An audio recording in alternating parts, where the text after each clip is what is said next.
จึงโซให้เขาสายอมเป็นไม่กันมากะยาย้อนว่าหักเจ้าต่อให้น้ำสีท่วมฟ้าแต่ว่าอย่าท่วมหักเฮายอมกินเกลือแทนเขาทุ่มให้เจ้าจนเบิดหัวใจ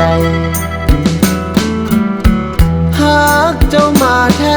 บตายสุดท้ายคืออายต้องเจ็บบ่เหลือแม้แต่ปลายเล็บ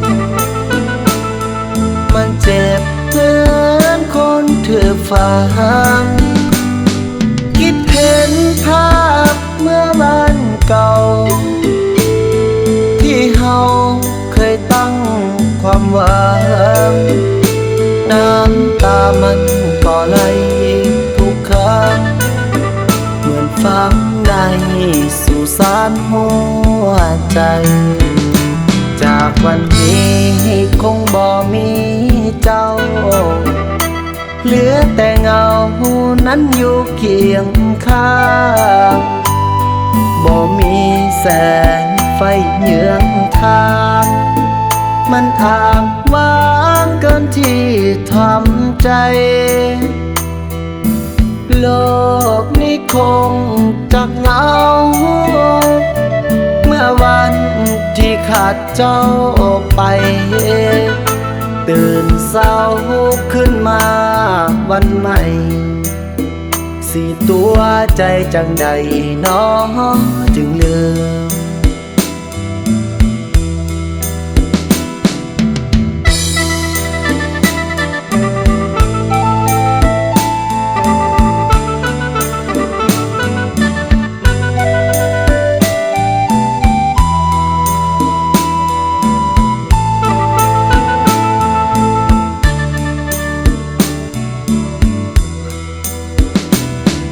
คิดเห็นภาพเมื่อวันเก่าที่เฮาเคยตั้งความหวังน้ำตามันก็ไหลทุกครั้งเหมือนฝังใน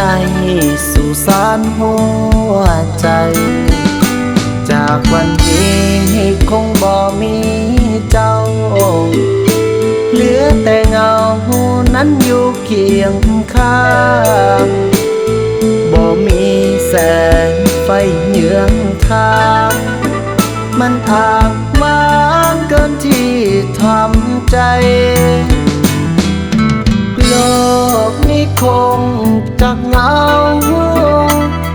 เมื่อวันที่ขาดเจ้าไปตื่นเศร้าขึ้นมาวันใหม่